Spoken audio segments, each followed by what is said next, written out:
नमस्कार, मैं हूं आपके साथ अश्वनी त्रिपाठी। आप देख रहे हैं CP news live TV. CP news live TV आपका हार्दिक स्वागत करता है। उत्तर प्रदेश की राजधानी लखनऊ से सटा हुआ जनपद बाराबंकी से एक बड़ी खबर आ रही है। आपको बताते चले कि बाराबंकी जनपद की तहसील नवाबगंज के अंतर्गत दारापुर ग्राम पंचायत में रहने वाले चौहान परिवार का वंशावली और यह लोग कहां से आए हैं और दारापुर गांव को किसने बसाया, समस्त विवरण लिखा गया है इस खबर में। आपको बता दें, इस पुस्तक में आइए जानते हैं क्या है पूरा मामला।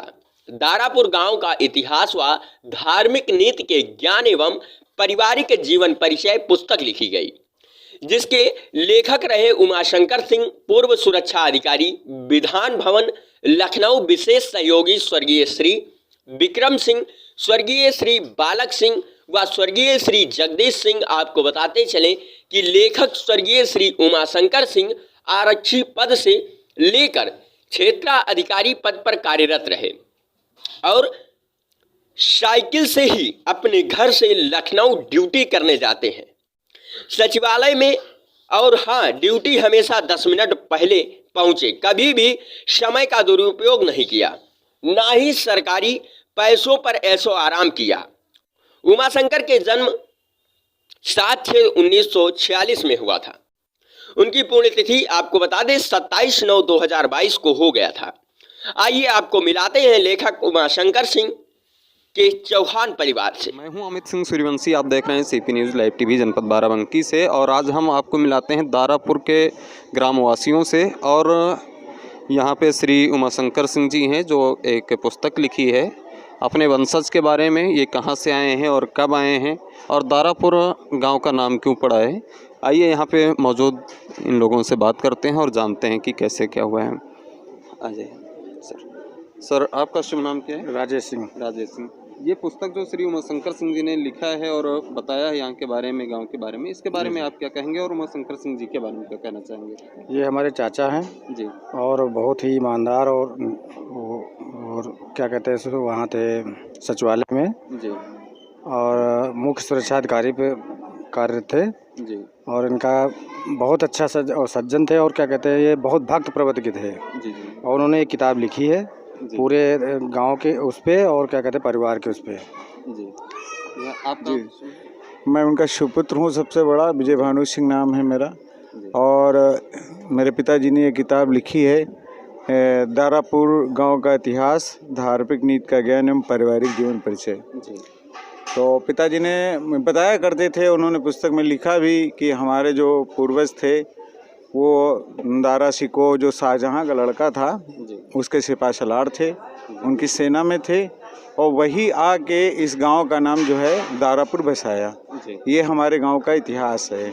हमारे क्षत्रिय, हम लोग क्षत्रिय चौहान हैं, मैनपुरी चौहान हैं, ये हमारा इतिहास है। और पिताजी को इन चीज़ों में बड़ी रुचि थी। हमारे दादाजी सबसे बड़े हमारे पिताजी श्री भीखम सिंह, उसके बाद श्री शिवबालक सिंह और श्री जगदीश सिंह, उसके बाद मेरे पिताजी थे चौथे नंबर पे। चचेरे भाई थे लेकिन सगे भाइयों की तरीके से रहते थे।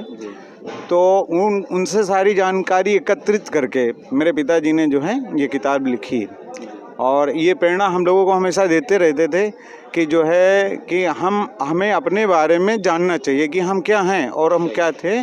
उसकी पूरी जानकारी हम लोगों को देते थे पल पल, और हमें अपने ही रास्ते पे चलना चाहिए, अच्छे विचारों पे, और अपने आप को ये मतलब रखना चाहिए, ज्ञान रखना चाहिए कि हम क्या हैं, कहाँ से हमारी शुरुआत हुई है, हमारे पूर्वज कौन थे। दारापुर में सबसे पहले कौन आया था? भीखम सिंह आए थे या नहीं, कौन? दारापुर में सबसे पहले आने वाले नोखे सिंह थे जी। नोखे सिंह उनका नाम था।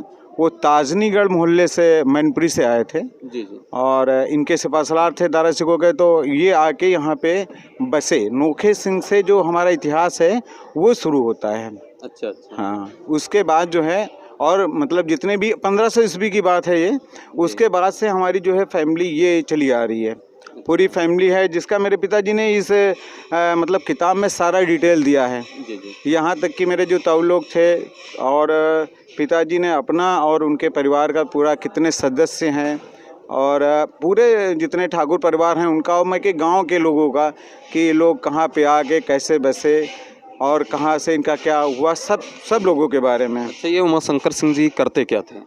देखिए, उमाशंकर सिंह जी के पिताजी नहीं थे। बहुत कम उम्र, जब इनकी 4 साल की उम्र थी तो इनके पिताजी नहीं थे, मतलब एक्सपायर हो गए थे। ठीक है, तो इनके जो चचेरे भाई थे उन्होंने इनका मतलब पालन पोषण किया, इनके मामा जी के यहाँ के लोगों ने, जिसमें हमारे ताऊ भीखम सिंह, श्री शिव बालक सिंह जो इनके भाई थे, और जगदीश सिंह जो इनको बहुत मतलब चाहते थे चचेरे भाई।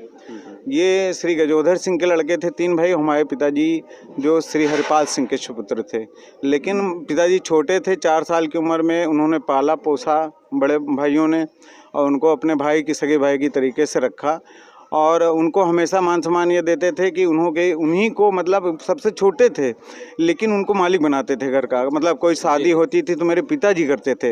इन 4 भाइयों में सारा निर्णय पिताजी लेते थे, इनका मान सम्मान दिया, इसलिए उनके भाइयों में भी वही सगे भाई वाला संबंध था, केवल कहने के लिए वो थे। ये जानना चाह रहे हैं कि ये किसी कार्य पे, किस पद पे कार्यरत थे? देखिए, पहले ये बहुत ही, हमारे पिताजी कहते थे कि बहुत गरीबी थी हमारे घर में। 4 भाई थे, चूँकि ज़मींदारी सब जा चुकी थी, 12 गांव के ज़मींदार थे, ज़मींदारी चली गई थी, 120 बीघे ज़मीन मिली थी, उसमें सारे परिवार बटे हुए थे। तो उस समय स्थिति बड़ी ख़राब थी, लेकिन हम लोग चूँकि क्षत्रिय परिवार थे तो इसलिए पहले कहा जाता है कि नौकरी नहीं करते हैं लोग, ठीक है। लेकिन मेरे पिताजी सबसे पहले इंसान थे जिन्होंने आर्मी राजपूत रेजिमेंट में जिनकी भर्ती हुई, ठीक है। उन्होंने मतलब बहुत घर से परेशान होके गए भर्ती होने, यहाँ बताया भैया से अपने कि हम जरा जा रहे हैं, जरा कोई काम से। उनके मंझले भाई हमारे ये जो भैया खड़े हैं इन्हीं के पिताजी थे, तो उनको बताया श्री शिव बालक सिंह को कि भैया हम जा रहे हैं, थोड़ा बाराबंकी काम से जा रहे हैं, और वहीं वो भर्ती हो गए। फिर वहाँ से उनको फ़ोन, एक गाँव का हरिजन गया था लड़का उनके साथ में, वो देखा तो वो नहीं भर्ती हुआ, वापस चलाया। उन्हीं ने आके बताया घर पे कि भैया जो है उमाशंकर सिंह जो थे वो भर्ती हो गए राजपूत रेजिमेंट में, और वहीं से तुरंत चले गए।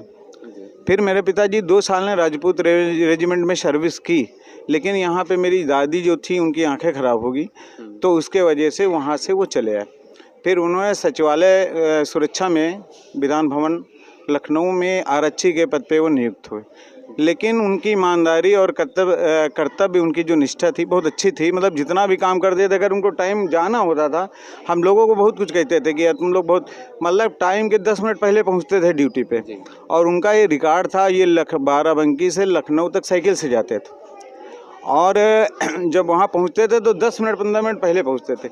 उनकी इस ईमानदारी पे उनको लास्ट में सीओ तक की उनको प्रमोशन मिला, सुरक्षा अधिकारी वो बने, और वो किसी से कभी भी कोई घूस कुछ भी नहीं लेते थे। हम लोगों को सिखाते थे कि जीवन में अगर आपको शांति चाहिए तो आप किसी से मतलब ना पैसों की उम्मीद करो, ना किसी से पैसे लो, ना किसी से घूस लो, और जीना है तो ईमानदारी से जियो। और दूसरा, भक्त बहुत थे, दुर्गा सप्तशती का पूरा पाठ वो करते थे, मान के चलिए 3 घंटे में पूरा पाठ करते थे पिताजी मेरे, और वो पूरे नवरात्र में। तो उनकी माँ के उनके ऊपर बहुत बड़ी कृपा थी। वो जो भविष्यवाणी कर देते थे, जैसे वो कहते थे कि मेरी उम्र 76 साल, इतने महीने इतने दिन पे मैं मरूंगा, उनकी वो बात सच हुई। आज हम किसी जोशी को अगर देखते हैं तो जोशी की बात हमें सच नहीं लगती, लेकिन पिताजी कहते थे कि अगर आप रास्ते पे जा रहे हो, वो अगर कुछ घटना होने वाली होती थी, अगर हम लोगों को प्रॉब्लम, हम मतलब बीमार भी होने पड़ने वाले हैं, तो पिताजी बता देते थे कि ये समस्या आपको आने वाली। अच्छा, क्षेत्राधिकारी होने के बाद जो है वो तब भी साइकिल से आते जाते थे या अपना जिप्सी यूज बिल्कुल, वो साइकिल पूरे जीवन भर साइकिल से ही चले। अच्छा। अभी थोड़ा 4-5 साल 6 साल पहले की बात है, उनका एक्सीडेंट हो गया, हाईवे पे साइकिल से जा रहे थे, तो एक्सीडेंट हो गया तो उन्होंने साइकिल चलाना बंद किया, तो हम लोग उनको मोटरसाइकिल से ले जाते थे,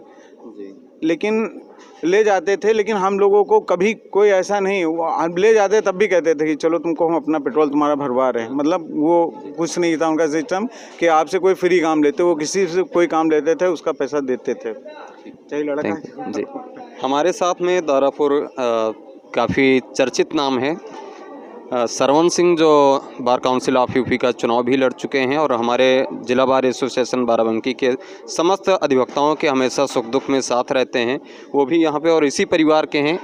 और आइए बात करते हैं इनसे। अमित जी, बहुत बहुत धन्यवाद आपका, आपने इतना कीमती समय दिया। मैं तीसरी पीढ़ी हूँ, ये हमारे बाबा जी हैं, और हम लोगों को एक इस किताब के माध्यम से अपनी पीढ़ी की जानकारी मिली, हम कहाँ के रहने वाले थे, कहाँ से आए थे, कैसे बसे, कैसे हुआ, ये सारी जानकारियाँ हमको इस किताब के माध्यम से मिली। हम अपनी इस किताब के माध्यम से जो जानकारी मिली है हम अपने बच्चों तक पहुँचाएँगे कि हम लोग कहाँ से आए थे। अपने इतिहास के बारे में जानकारी जो हुई उसके लिए मैं अपने बाबा को श्रद्धांजलि देता हूँ कि बहुत अच्छा कार्य उन्होंने जाते जाते करके गए, जो हम लोगों को जीवन भर याद रहेगा। इसी बातों के साथ में गांव से लेकर शहर तक, व्यापार से लेकर सेंसेक्स तक, भारत से लेकर अमेरिका तक, हमारी है हर खबर पर नजर। मुद्दा विकास का हो या गरीबी का, दिखाएंगे हर सच जिस पर नहीं जाती है आपकी नजर।